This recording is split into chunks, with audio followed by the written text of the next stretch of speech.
Brown skin girl, your skin just like pearls, best thing in the world. Never trade you for anybody else. Singing brown skin girl, your skin just like pearls, the best thing in the world. I never trade you for anybody else. Singing. She says she really grew up poor like me. Don't believe in nothing but the Almighty. Just a little jeans and a pure whitey. She never dreamed forever be nobody wifey. Yeah. She well, I mean a pretty but your heart is a miss. Play you like a villain cause she caught in a way. Tonight I am walking away. 9 to 5 mine and I grind, yeah. Tonight I might fall in love, depending on how you hold me. I'm glad that I'm calming down. Can't let no one come control me. Keep dancing and call it love. She fights it by falling slowly. If ever you are in doubt, remember what mama told me. Brown skin girl, your skin just like pearls. Your back against the world. I never trade you for anybody else. A brown skin girl, your skin just like pearls. The best thing in all the world. I never trade you for anybody else. Pose like a trophy when Naomi's walking. She need an Oscar for that pretty dark skin. Pretty like Lupita when the camera's closing. Drip broke the levee when my Kelly's rolling. I think tonight she might braid her braids. Melanin too dark to throw her shade. She minds her business and winds her waist. Go like 24K. Okay. Tonight I might fall in love, depending on how you hold me. I'm glad that I'm calming down. Can't let no one come control me. Keep dancing and call it love. She fighting by falling slowly. If ever you are in doubt, remember what mama told me. Brown skin girl, your skin just like pearls. Your back against the world. I never tried you for anybody else. A brown skin girl, your skin just like pearls. The best thing in all the world. I never tried you for anybody else. Oh, have you looked in the mirror lately? Wish you could trade eyes with me. Cause there's complexities in complexion, but your skin is glow like diamonds. Dig me like the earth, you be giving birth to everything alive, baby, know your worth.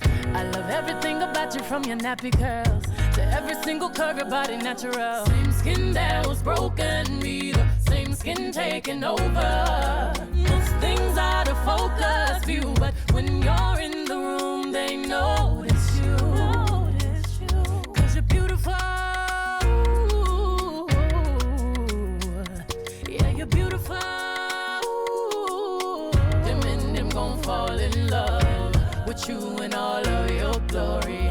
Your skin is not only dark, it shines and it tells your story. Keep dancing, they can't control you. They watch and they all adore you. If ever you are in doubt, remember what mama told you. Brown skin girl, your skin just like pearls. Your back against the world. I never tried you for anybody else. Say brown skin girl, your skin just like pearls. The best thing about the world. I never tried you for anybody else. Say Skin girl, your skin just like pearls, the best thing in the world. I never trade you for anybody else. Singing.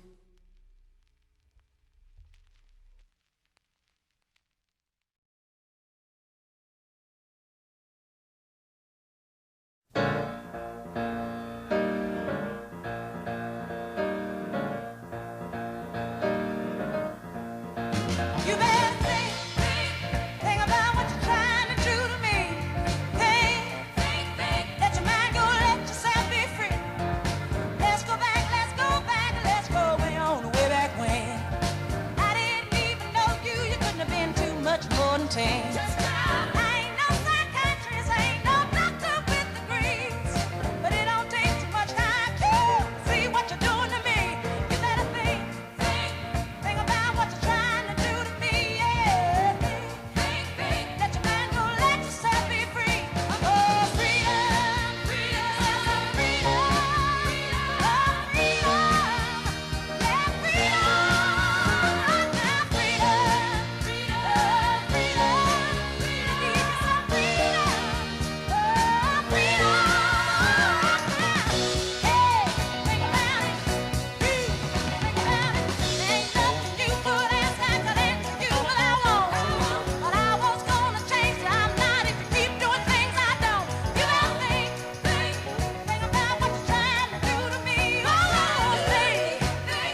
to put one in the air. I tried to dance it away. I tried to change it with my hair. I ran my credit card below. Thought a new dress would make it better. I tried to work it away,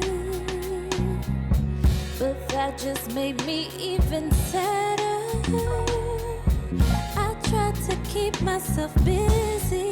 I ran around in circles, think I made myself dizzy. I slept it away, I sexed it away, I read it away.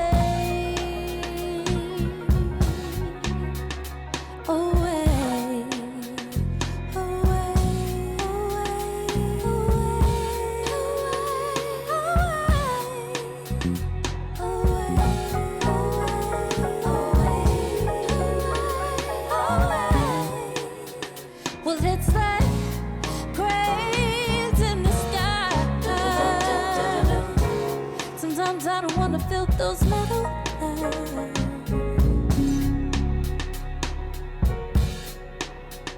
Yeah, it's like cranes in the sky. Sometimes I don't wanna feel those metal lines. I tried to run it away. Thought then my head be feeling clearer. I traveled 70 states.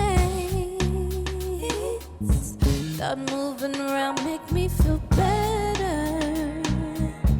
I tried to let go my lover. Thought if I was alone then maybe I could recover. To write it away or cry it away. Don't you cry, baby, away.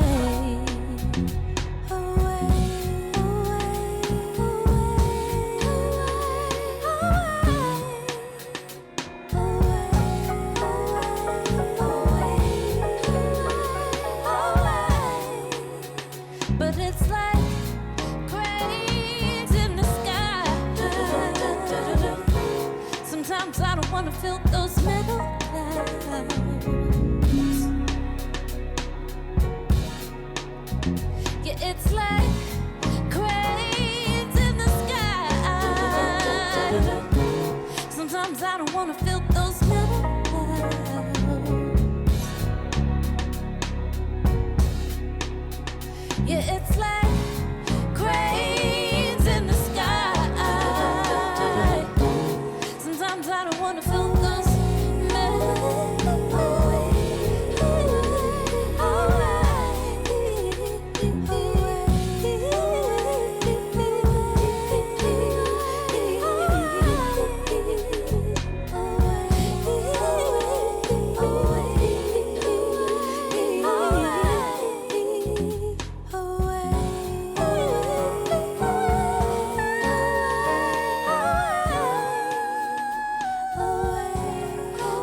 This is the quest that's just begun.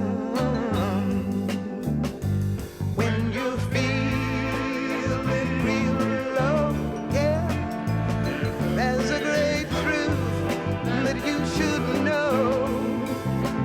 When you're young, gifted and black, your soul's intact.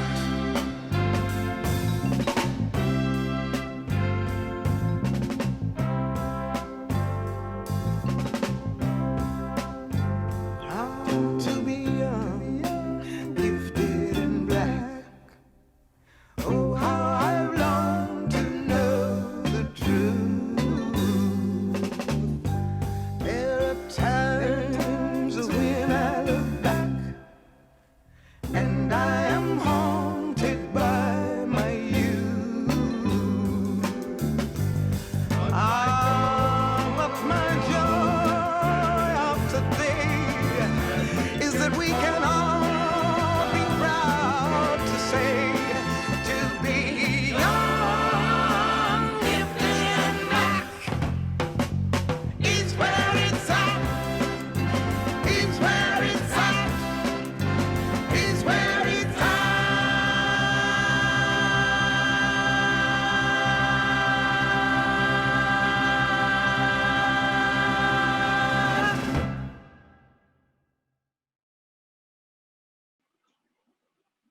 Hey, good afternoon and evening, and welcome to the 7th annual and first ever virtual #Black Women Lead reception. My name is Glenda Carr, and I am the president and CEO of Higher Heights for America. We are so excited to partner with Emerge, Vote Pro-Choice, and Emily's List to bring you this amazing event tonight. We started the #Black Women Lead reception back in 2013 to celebrate the accomplishments of Black women's leadership in electoral politics. This year, we will continue this tradition and are expanding to celebrate Black women leaders in activism. So let us know if you've ever attended one of our #Black Women Lead receptions. They usually happen in the fall at the Congressional Black Caucus Annual Legislative Conference. If you haven't watched or seen this before, let us know where you are watching from, what city, state, and hey, let us know what room you're watching from. It goes without saying that 2020 has been a year like none other. We've seen disproportionate impact of COVID-19 on our communities. We've protested, we've mourned the deaths of many unarmed Black people by law enforcement, including George Floyd and Breonna Taylor. But through all of these challenges, we've seen Black women continue to show up, to lead, to support, and transform our communities. This election cycle, a record number of Black women ran for elected office, and we are sending a record number of Black women to the House of Representatives. And millions of Black women showed up and showed out at the voting booths and by mailing in their voting ballots. Tonight, we're celebrating the legacy of our foremothers, women like Fannie Lou Hamer and Shirley Chisholm, who helped to create the pathway for us to collectively elect the first Black woman vice president, Kamala Harris. Tonight, we're going to take a moment to gather virtually and to celebrate these accomplishments and to highlight some of the incredible Black women leaders. Tonight, we're going to kick things off with my friend, Ashanti Golar, from the president of Emerge. Thank you so much, Glenda, for your leadership and everything that you do. I just love you and appreciate you so much. Right. And hello, everyone. I'm Ashanti Golar. I am the president of Emerge. I took over this role in February of this year. I'm the first Black woman to lead the organization. And I'm excited for Emerge to once again be partnering on the Black Women Lead reception. And tonight, I get to talk with the phenomenal Congresswoman Lauren Underwood. I'm going to try not to fangirl too hard and embarrass myself, but Congresswoman, thank you so much for taking the time to join us tonight. Hi, Ashanti. I'm so glad to be with you. Oh, I'm excited to be with you. First and foremost, congratulations on your reelection. Twitter went crazy when the news broke. We knew that you would pull it out. And the first question I want to talk to you about is there's a documentary Surge Out, and it actually followed you during your 2018 race when you ran the first time. And you talk about running in a majority white district. And something we hear all the time is that people like us can't run, they can't win in these districts, and you've done it twice now, and several of your colleagues have also run and win in these districts. So what advice do you have for Black women who are living in these districts that think that they can't run and do it? Oh, girlfriends, we need you to get involved. We need you to run. And so I think that we are especially skilled at building coalitions, building bridges, bringing people together. And it's something that, I've been doing throughout my career. And so doing it in the context of a campaign was not a stretch. I think that we have redefined what electability means, what viability means. We can raise the money. We can convince the voters. We have broad appeal. We have broad appeal. And now the gatekeeping organizations, the party committees, they're all recognizing this unique talent and ability candidates of color are bringing. And, we are winning elections. When I look at the red to blue list from this year, I was so pleased to see the diversity of candidates because it demonstrates this recognition. Absolutely. And when people say to me all the time, oh, Ashanti, women can't win. They're not electable. They're not viable. And I'm like, if that was the case, we wouldn't have any women in office. Correct. We wouldn't have any Black women in office. And looking towards the future, we have a new administration coming in. We have a new Congress with more Black women serving.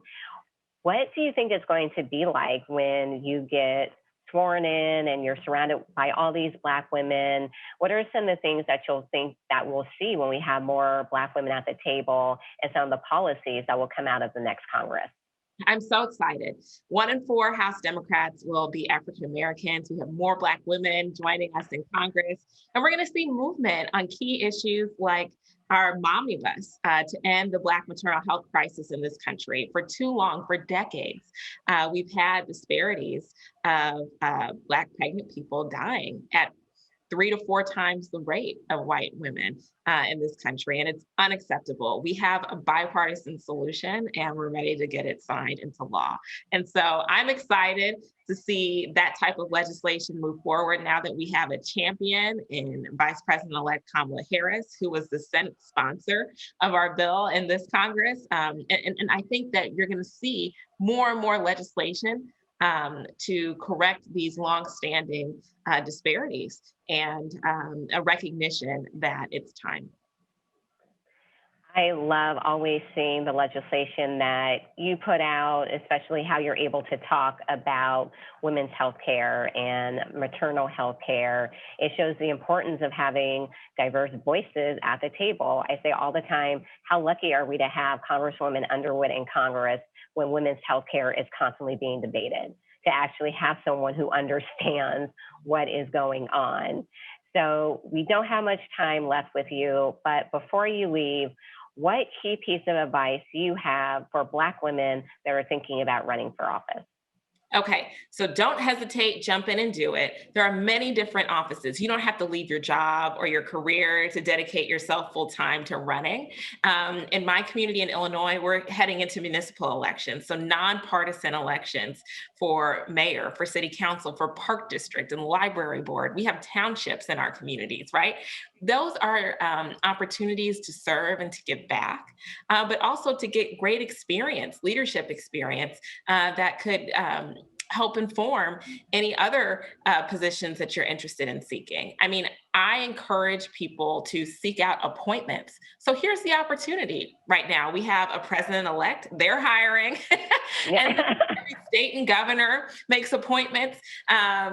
Your mayor makes appointments. And so you can take your professional expertise and apply it in a public service setting. Everything does not have to be as disruptive as running for Congress to be able to make an impact on the communities that we all care about. I love that you mentioned getting appointments to boards and commissions. It's something that is so overlooked, and it's a really great way to cut your teeth in politics, and you get to know the players who help make the decision, and it's just such a great path. Congresswoman, thank you for joining us. I can't wait to see everything that you do in the next Congress. We're just so lucky to have you. You're just a wonderful representative and all-around person, so thank you. Thank you, Ashanti. Take good care of yourselves, everybody. Awesome. All right, Glenda, back over to you. Thank you, Ashanti. And yes, I was fangirling on Representative Lauren Underwood. Thank you for being a Black woman who leads. We're so excited about the next congressional session and what you will have in store for us. So if you haven't told us where you've been watching from, let us know. And we would love to hear if you are a current elected official thinking about running for office. Drop in the chat. We'd love to hear if you are an elected official, both city, state, federal. Shout out where you are watching from. As I mentioned earlier this year, we were proud to acknowledge the leadership of Black women activists and change makers who have truly made a difference in 2020. To do this, I would like to introduce Tanya Williams, the Director of Strategic Communications for Emily's List. Thank you so much, Glenda. I'm so glad to be here. I have the distinct honor of introducing our panel of activists and change makers. I'm joined by Representative Attica Scott, who serves in the Kentucky State House of Representatives. When she was elected in 2016, she was the first Black woman to serve in the House in 2 decades. Representative Scott is known as the architect of Breonna's Law, an ordinance which passed unanimously and was written in the wake of the murder of 26-year-old Breonna Taylor. I also have the honor of having Kristen Clarke with me, who is a longtime civil rights attorney and serves as the president and executive director of the Lawyers Committee for Civil Rights Under Law, one of the country's leading civil rights organizations. Attorney Clarke has worked tirelessly to secure the access to the ballot box and to end voter discrimination. I am so thankful to you all for being with me this evening and being with all of us. I don't want to waste any time, so let's jump right in.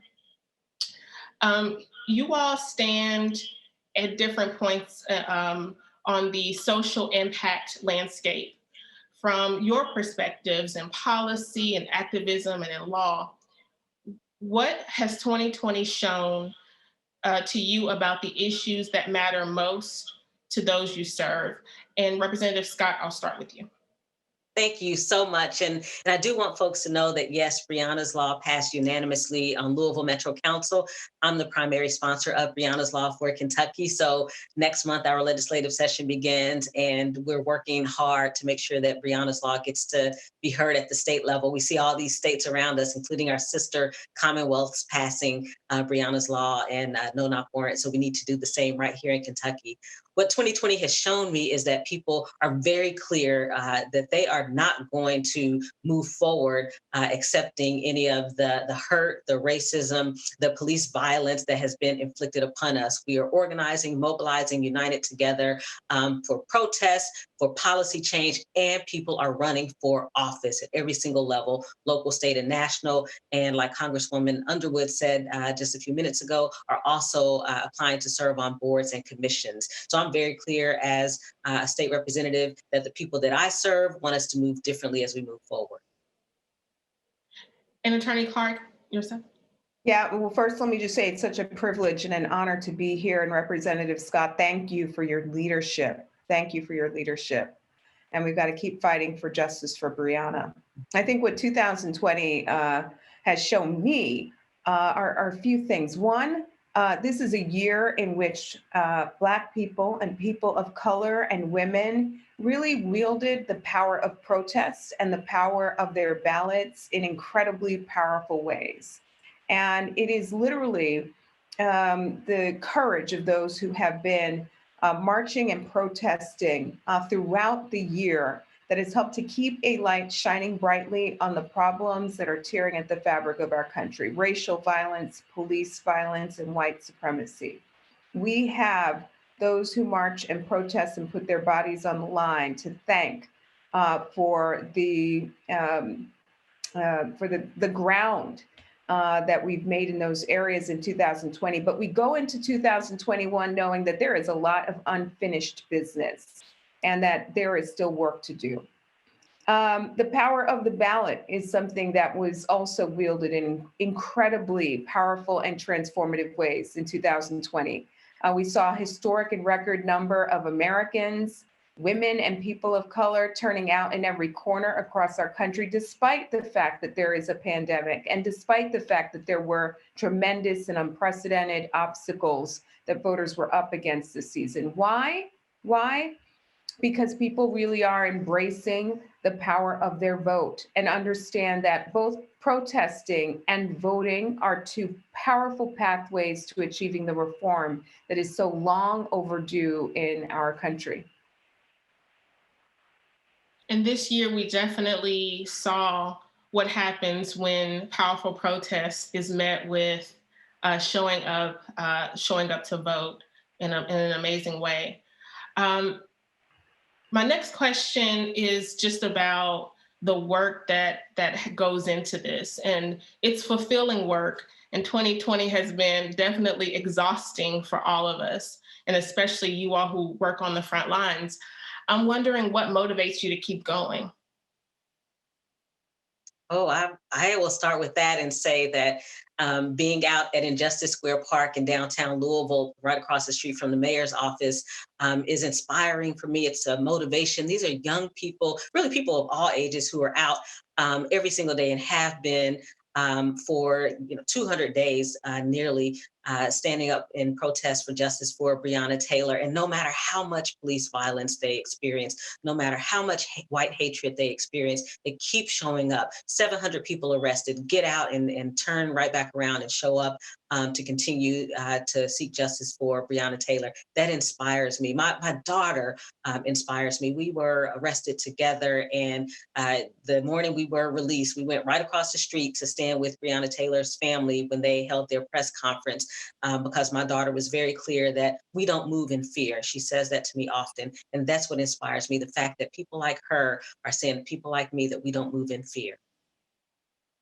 What keeps me motivated is the reminder that this work is a marathon. It's not a sprint. And I think that it's important for us to contextualize some of the victories that we have achieved this year. This was a challenging year, and it's not over yet, but we have a lot to celebrate in terms of the movement that we've made.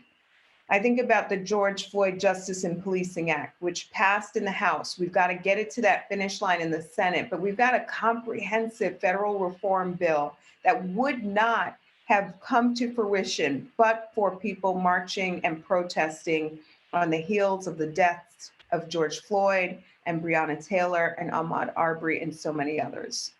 We've got the John Lewis Voting Rights Advancement Act, right? And work to do to get that bill to the finish line. But we saw John Lewis gavel that bill. It passed in the House, and we've got to keep pressing our demand to end voter suppression, to restore the Voting Rights Act, to do the hard work that will ensure that all communities enjoy voice and access to our democracy. So those small V victories, I think, are a reminder every day that if we keep pushing and pressing and fighting, that we can get to that finish line. It just requires resilience and endurance and courage to keep pushing forward. Exactly. I like to say that the women in my family, especially my mother, and women, Black women especially, who inspire me, they always seem to use whatever their small circle, is to really just influence change and to move things forward. What is your advice to those who are just on the cusp of making change, who really want to use their own platforms to inspire change. Representative Scott, I'll start with you. Sure. Well, for me, I see young people doing it all of the time already, and I love to see it because they're using their platforms to educate other young people about the issues that are important to them. They're educating, other young people about how to get involved with local government and state government. They are the ones who are getting folks, now that we're in this virtual world, to tune in to our Metro Council meetings and our legislative meetings to hear what's happening for themselves first and foremost. They're also the ones who are using their platforms to educate people about the opportunity to serve on boards and commissions and what it takes to run for office and the opportunity to apply to Emerge Kentucky, for example. So they're doing it, and I encourage other people, young people, older people, to continue to use your platforms to educate people, to mobilize people for action, to put information out there that's important for you, that you feel like other people could benefit from knowing. I saw it this year as people were encouraging folks to fill out the census and using their socials to make sure that people knew why the census was important, especially to Black and Latinx folks, and making sure that people made the connection between the census and who your representatives were at the local, state, and federal level, on the school board, et cetera. So please, continue to use those platforms as an educational tool and also a tool to mobilize people for action. When I think about our country's history, I mean, young people have always been on the front line of change, transformation, and reform in our country. From the days of the Student Nonviolent Coordinating Committee to the Freedom Rides to today's, work to push for gun reform, the work that's happening to push back against police brutality. It's always been young people who have put their bodies and their lives on the line to help push and demand for change and transformation in our country. So I encourage people to just keep up that fight as we go into 2021. This is a moment that I think presents opportunity for hope and change in ways that we haven't quite seen in the last several years, as we have turned the clock back on civil rights and racial justice in so many ways. But we've got a huge opportunity in front of us in 2021. We just need to take the opportunity to breathe, reflect on what we've been through collectively in 2020, really reflect on the wins and the gains that we've made, and then kind of, get some rest and recharge for 2021 and keep that work moving forward. And don't let up. There may be some people who feel, for example, that there are friendlier faces in their state legislature now, or friendlier faces in the White House. And I think our job is to always agitate and demand for reform at the highest possible levels. And we keep pushing and we keep fighting until we reach that promised land. Absolutely. We cannot take our foot off the gas, as I like to say. To your point of reflecting and thinking about what's to come in 2021, talk a little bit about how you recharge and what your, a lot of people talk about self-care now. I know it's a buzzword, but it really is important during this time because it's been a traumatic year. So Representative Scott, I'd like to start with you. How do you regroup, recharge, and reflect and so that you can move forward to fight another day? Definitely. Well, I love sci-fi and fantasy. So, I spent the weekend binge watching Star Trek Discovery. I love Black sci-fi. Food is so important to me, just to be able to eat healthy. But then sometimes I just love me some, vanilla bean ice cream with some peanut brittle in it. Spending time with my kids. I have a son and a daughter, so being able to spend time with them, even though they're older, they're just an absolute joy to have in my life. Always remembering what brings me joy, even when faced with some of what we've experienced in 2021. I was diagnosed with COVID in September, and I never allowed it to take away my joy. So for me, part of that self-care is remembering what brings me joy. And I encourage other folks to always remember what brings you joy and center yourself around that. And I think it's important that people kind of find the right self-care package that works for them. Something that I have been able to do during the pandemic is I found time to run again. And so I run just about every day, every opportunity that I can. Short runs, long runs, but it's an opportunity to unplug, to take eyes off the phone, take eyes off of the inbox, and just breathe and be. I enjoy reading, wrapping up a great biography on Frederick Douglass, and I've got a new one that I'm going to start on Malcolm X soon. But things that kind of take us out of the work for a moment so that we can refresh, recharge, reflect, I think are important. And I also have a son too, who's 16 and navigating Zoom school and an avid fan of soccer. And so getting some time to just be with him also helps me to kind of recharge and prepare for whatever lies ahead the next day. Well, I can definitely agree that Zoom school is absolutely no joke. So hats off to anyone who is trying to deal with that. In our last minute, I just want to talk about next steps and what's the charge for 2021 as we look ahead. So what's your final message to the people, and specifically to Black women, Representative Scott? Oh, Black women, I love you.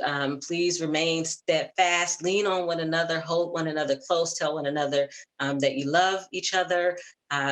Keep showing up in the ways that make sense for you. Keep protesting, keep pushing for good public policy, and definitely put your name on the ballot to run for office at every single level or apply to serve on a board or commission. We need you desperately.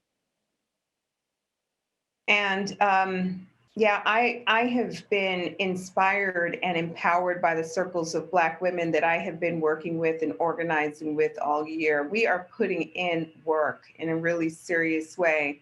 I think it's important that we take time to congratulate each other, to recognize each other, to give ourselves a pat on the back. But 2021, we have got work to do to fight voter suppression, to restore civil rights, which have become so broken in our country over the past 4 years, to breathe life back into our federal agencies, the Department of Education, HUD, Civil Rights Division, and more. And I think that Black women will figure prominently in that important work that lies ahead. Thank you, ladies, so much for joining me, Representative Scott and Attorney Clarke. Thank you. And I will release it back to you, my sister Glenda. Wow, thank you so much for sharing your story. And thank you, Tanya, for moderating that conversation. I'm so proud to introduce a true rising star, Congresswoman-elect Nikema Williams, who was recently elected to serve in Congressman John Lewis's former seat. She was elected to be the president of the freshman class by her colleagues in the House Democratic Caucus. In the words of John Lewis, we can't wait to see the good trouble that Nikema Williams is getting ready to get in to help us move this country to higher heights. Thank you so much to Higher Heights for organizing this event. I'm pleased to be here with you this evening, even if virtually. I'm so looking forward to being with you all in person again soon when it's safe to do so, because it is so important to continue to show up for Black women and support one another. Our fellowship just can't be replaced. I am Nikema Williams, and I have the absolute honor to be the Congresswoman-elect for Georgia's 5th Congressional District, the seat previously held by my friend and mentor, John Lewis. You all supported my campaign, and I know that I wouldn't be here in DC right now at freshman orientation without you. I am also the first Black woman ever to serve as chair of the Democratic Party of Georgia, so I'm feeling right at home tonight, y'all. As you know, we're at a crucial moment in our democracy. For 4 years, Americans were subject to outgoing President Trump's baseless conspiracy theories undermining our democracy. And y'all, he hasn't stopped. Earlier today, one of Trump's lawyers said Chris Krebs should be taken out at dawn and shot because Krebs said that our elections were secure.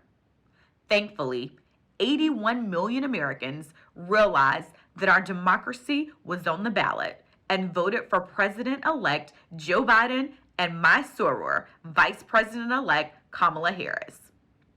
President-elect Joe Biden owes a tremendous debt of gratitude to Black women because we turned out and we turned out in force. 91% of us voted for Biden, proving that now, more than ever, Black women are the backbone of not just our country, but our Democratic Party and our democracy. And Black women in Georgia will turn out for John Ossoff and Reverend Raphael Warnock on January 5th when Georgia delivers the control of the United States Senate to Democrats. Harris's victory in particular means the world to me, and not just because she's my soror, but because David Perdue, one of the 2 U.S. senators from Georgia that we will defeat, literally mocked Kamala for her name. The way she was treated reminded me of when I first ran for office. Someone literally told me that I should use the name Nikki and not Nikema because more people would be willing to vote for me in different parts of town if they didn't know that my name was Nikema. So, I know that Kamala's victory has opened so many doors for so many little girls who feel like they've been silenced or told that they couldn't be who they are. I've seen up close and personal the inequalities that Black women face in this country. I worked for Planned Parenthood Southeast for 10 years, promoting reproductive health in Georgia, Alabama, and Mississippi. And every day, I saw tragedies of Black women not being able to control their own bodies. And for Black moms to be in Georgia, the inequalities that we face are even more shocking. The maternal mortality rate for Black women is six times the national average for white women. Y'all, more Black women in Georgia die within 1 year of childbirth than in third world countries. This is why I ran for Congress and why we need to support Black women running for office. Because who we elect matters. Representation matters. Our government doesn't believe women, and Black women in particular. We can be trusted. We should be trusted with our own bodies. I will work tirelessly to make sure that we are trusted with our bodies, we're trusted with our autonomy, but more than that, I want Black women to thrive. Biden and Harris are breaking some of the highest glass ceilings with their victory and appointments.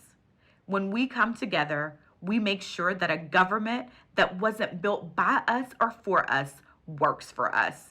So I ask that all women and the organizations here in the room keep fighting, y'all. Keep going. As I said earlier, we have one more fight right here in Georgia. And I know that Democrats have men on the ballot. However, there are 2 pro-choice candidates.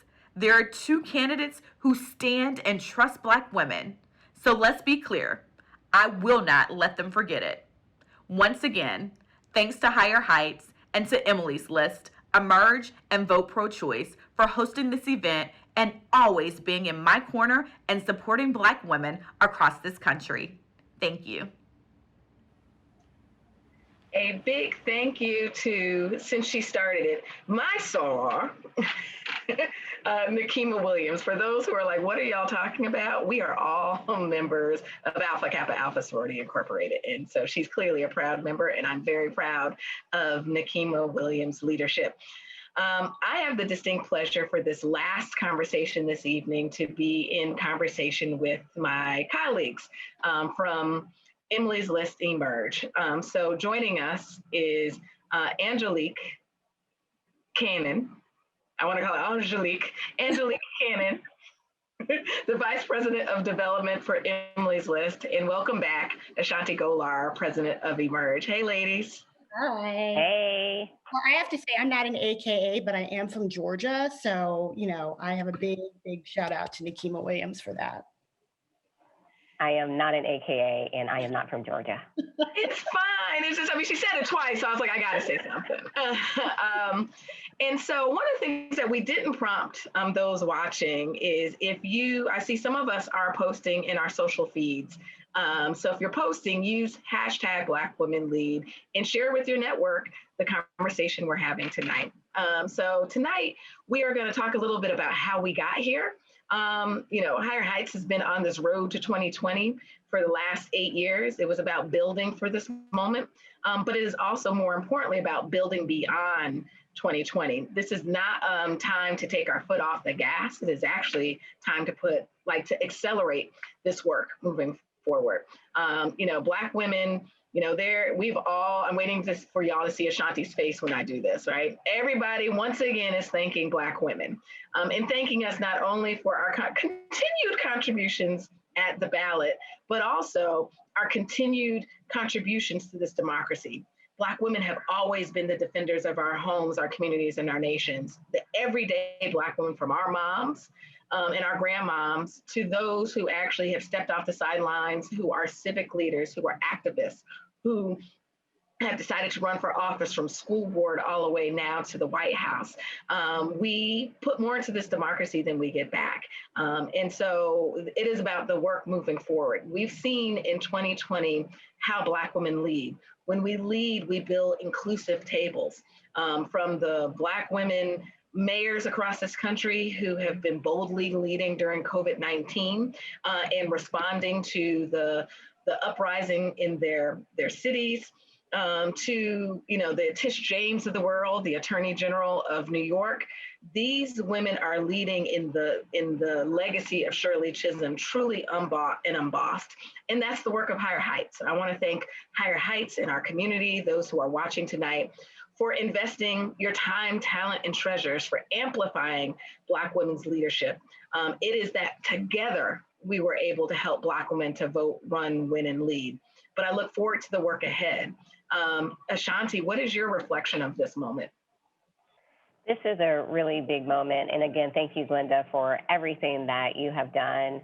At Emerge, we're actually celebrating our 15-year anniversary, and we're looking towards the next 15.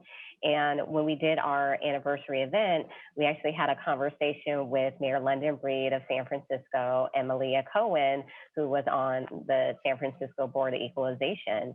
And both of them talked about Senator Harris, Vice President-elect Harris, and how she encouraged both of them to run for office. And it really just made me think about the importance of Black women supporting Black women lifting up Black women reaching back to making sure that they're bringing other Black women along. And that's why I'm just so excited about our future with all the leaders that we have during this time. Glenda and I have been on so many panels, and people ask, well, is this just, a wave of Black women running? And it's not a wave, it's a movement. Even with us celebrating, 100 years of the 19th Amendment in 2020, it was only 100 years for some women. It wasn't 100 years for Black, Brown, and Indigenous women. So what you see is us taking our rightful seats at the table, our rightful places in leadership. And during the most crucial, the most important times in our country, we've seen Black women lead during the pandemic. We've seen them lead during racial injustice. And this is the leadership that's going to get our country back on track and our communities back on track, particularly at the state and local level. And I'm just truly excited about what's to come for Black women, because we're really just getting started.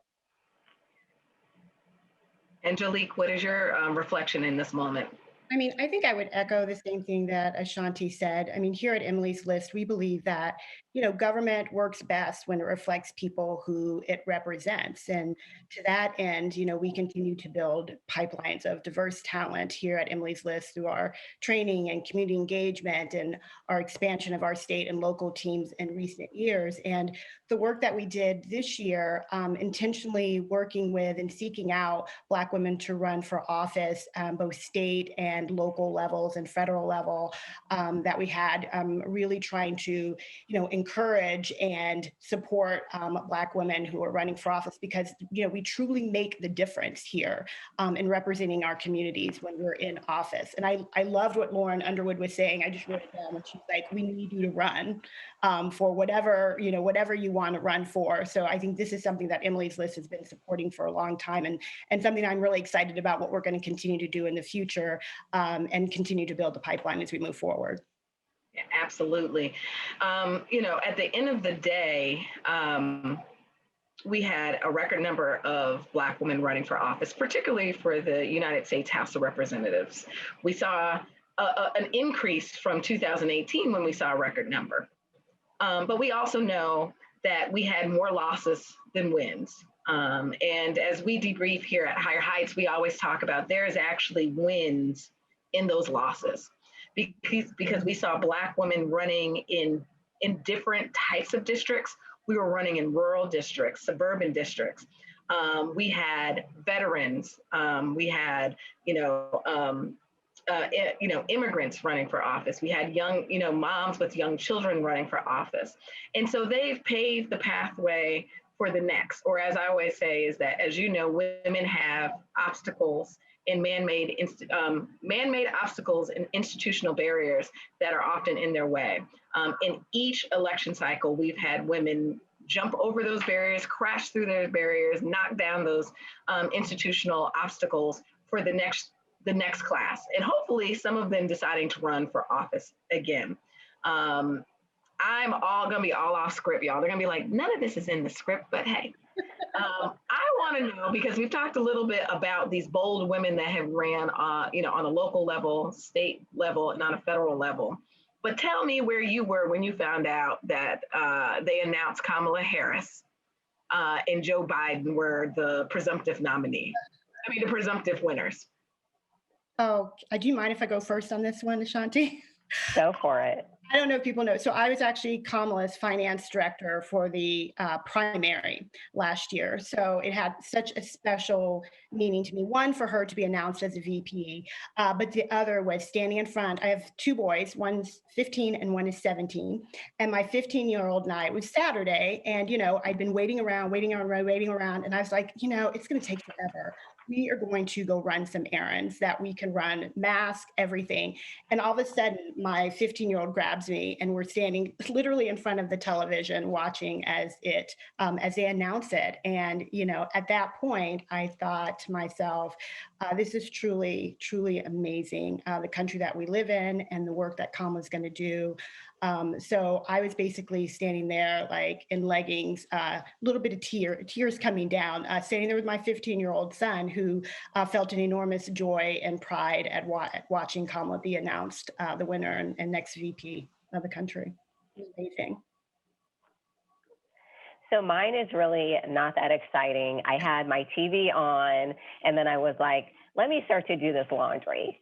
So I went to go do my laundry, and it got called while I was doing my laundry. So when I came back, I saw it, my phone was going crazy. And of course, it was just magic. And I think the most important text I got was from my aunt, who told me, like, my nieces and my nephews were like running around the house, like yelling, Joe, Kamala. And that meant so much to me, particularly for my niece. In 2016, after Secretary Clinton lost, I asked her, Princess, would you ever want to be president? And she said, no, TT Shawnee, they make it too hard for girls.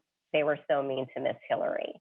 So 4 years later, to see her being able to see someone who looks like her in the White House, I think that is so important.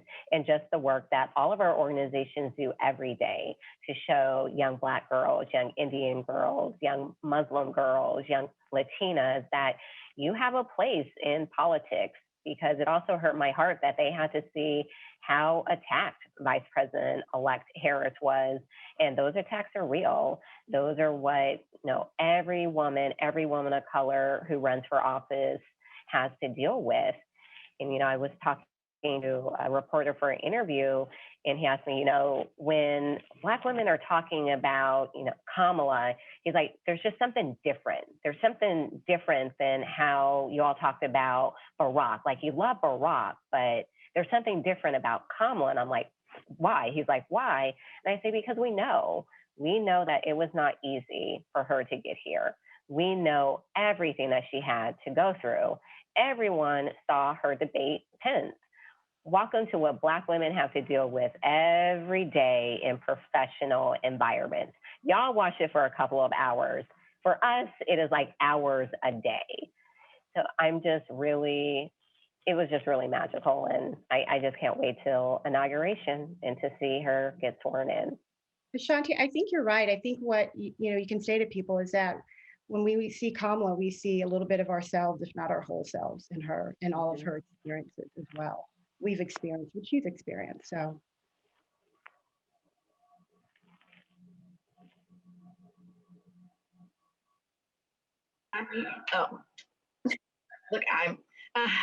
The one thing that I appreciate is that Kamala Harris's superpower was her multiple identities, which is what you said, is we all can see a piece of ourselves. Women of color, Black women, daughters of immigrants, someone that went to a historically Black college, who joined a historically Black Greek letter organization, who was a caregiver. Like, there's just pieces of her story that we all can see. And I had been home all week, right? And then I go and run and get a dozen eggs, like literally down the street. Like, I was 2 minutes away from my house. I'm like, what? Do I really need these eggs right now? But for us at Higher Heights, it was a full circle moment. We were proud to be supporters of Kamala Harris's run for U.S. Senate. We were proud to stand with her on her bid for president. And we certainly were very proud to advocate and support her as the vice president, presidential candidate. At the end of the day, as I mentioned, her qualifications and her lived experience met this moment in history. And as she steps into that Oval Office on January 20th as vice president, after being sworn in, she is, as Maya Angelou once wrote, is she'll stand as one, but she'll bring 10,000. And I'm so excited about her leadership. And that's absolutely how Black women lead. But she's the roadmap. So it is all now about coordinating with partners like Emily's List, Emerge, Vote Pro-Choice, and our other partners to develop the blueprint and pathway forward. Black women are still underrepresented and underserved in this country. And so, Ashanti, what is the plan forward with Emily's, with Emerge? Our next plan forward, we're planning the next 15 years, and it's going to focus on the new American majority. And we know that Black women are a part of the new American majority. So I'm really excited about us centering our work on women of color, LGBTQ women, unmarried women, young women. It's the future of politics. And it's going to be woven through everything that we do, continuing with our recruitment, with our training. We will continue to do a lot of work in the South. I was very passionate about us going to the South because I knew that we would see more Black women elected.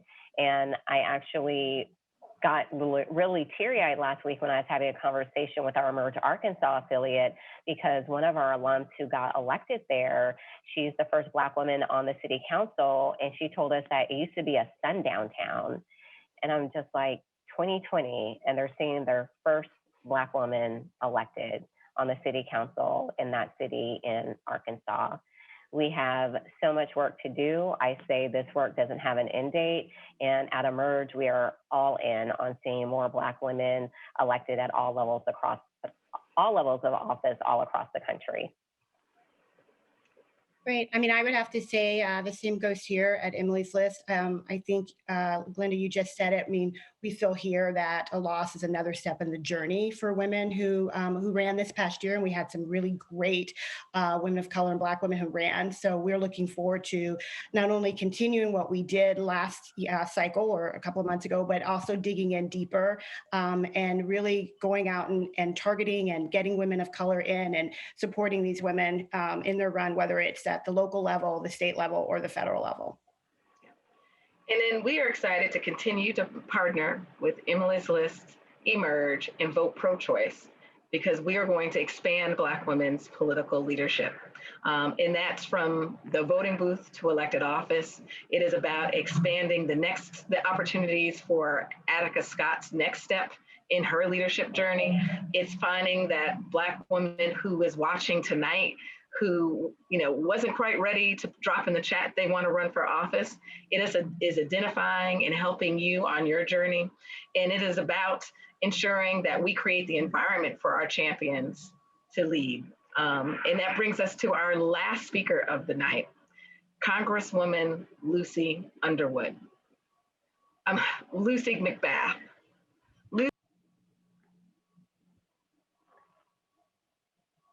Lucy ran for re-election, y'all, in Congress to fight for the families of Georgia's 6th district. After 30 years working as a Delta flight attendant, Lucy McBath sought public office after her son, Jordan Davis, was shot and killed at a gas station in Florida for playing music too loudly in 2012. She used the pain of losing her child to catapult her activism into elected office. And since then, she has been an advocate for gun safety reforms and legislation that will make American communities across this country safer. We're so grateful that we will continue to have the steady and bold leadership of Congresswoman Laurie McBath in the 117th Congress next year. Here's a message from her. Hello, thank you so much to Higher Heights, Emily's List, Emerge, and Vote Pro-Choice for all the work that you do. I am Congresswoman Laurie McBath, and I represent Georgia's 6th Congressional District. And I just got reelected, and I am so grateful to hold a seat that was once held by Newt Gingrich. And I am the first Democrat since 1979 to hold this seat in Georgia, and most assuredly the first minority in the history of Georgia to ever hold this seat. And very excited. I ran on a gun safety platform and also a healthcare platform. I lost my son Jordan in the National Loud Music killing in November 23rd, 2012. And that is what catapulted me to really begin to talk about gun safety and making sure that our communities were protected and safe. Started challenging our leaders, federal leaders and state and local leaders and clergy as to why these kinds of tragedies were still continuing to happen. And I decided to stand up and run for office myself because I recognized that not enough was being done for keeping our communities safe so that no one would have to be me, that no one would suffer the same tragedy and loss that I had suffered with losing my son Jordan. But when I first stood up to run for office, being a Black woman, people said to me, well, you're a Black woman trying to run in a predominantly white district that has never ever held a minority in that seat, and you're running in Ruby Red, Georgia on a gun safety platform, and that is political suicide. You don't know anything about running for office. You've never held office before, and you're the most unlikely candidate. And that's what I heard over and over again. And yes, it's even sad to say that there were women of color who told me that I should wait, and that I should wait for my turn, and I should wait a couple of years and wait till the numbers were better, wait till the climate was better.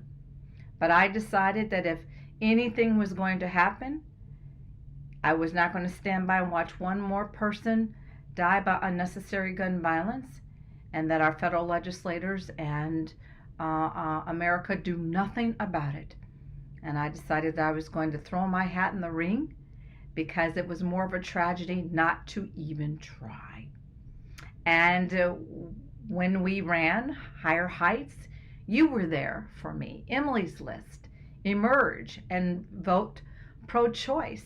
You were some of the very first organizations who supported me, who stood with me, and who said it didn't matter that I hadn't run for office, but that you believed in me and you believed in my vision to change a climate and to create policy that was good for all of America. And I'm so excited to say that, you know, we're looking at a climate now where Black women are truly leading. I was excited to be part of a class, a freshman class that had the most numbers of women that were ever elected at one time, and the most numbers of women of color that were ever elected, the most diverse class in the history of Congress. And you helped me do that. You helped me to achieve that, as you are doing for women all around the country, all over, helping to fill the gap for the resources and the time and the energy and the manpower that they need to take their place at the table. So I'm so grateful for all that you have accomplished. And you are the leaders charging us to stand in our place. And I'm just really grateful because I know that women, helping women lead, is what we need at a time like this. Women are integral parts of our communities, our homes and our communities. We're leaders in our own communities, and we are taking all of the energy and the resources and the intellect that we have and all the skills and the talents that we have been building over years, and using those for the people that we care about the most, and using those skills and talents to create and stimulate change for democracy. So thank you, ladies. Thank you for all of your belief in my vision and belief in my ability. Me, just a plain old simple mom on a mission, and you helped me to accomplish my mission. And I look forward to helping you to accomplish the mission of so many more women like me, helping us to stand up and to persevere and to take our place and to take our power back and make sure that democracy works for every single one of us, because our futures really do depend on it, and there truly is a lot at stake. So thank you, and God bless you. Thank you, Lucy McBath, for being a mom on a mission. Well, the evening has come to a close. What an amazing opportunity to gather, may it be virtually, to celebrate Black women's political leadership. So thank you for taking the time to be in community with us tonight, to hear a little bit about the Black women who are leading, from our activists to our civil rights attorneys, to our elected leaders, and to our newly elected women who are headed to the Hill. Thank you again for the Higher Heights, Emily's List, Emerge, and Vote Pro-Choice communities for coming together once again to pull together a powerful conversation about when #BlackWomenLead. Have a great night.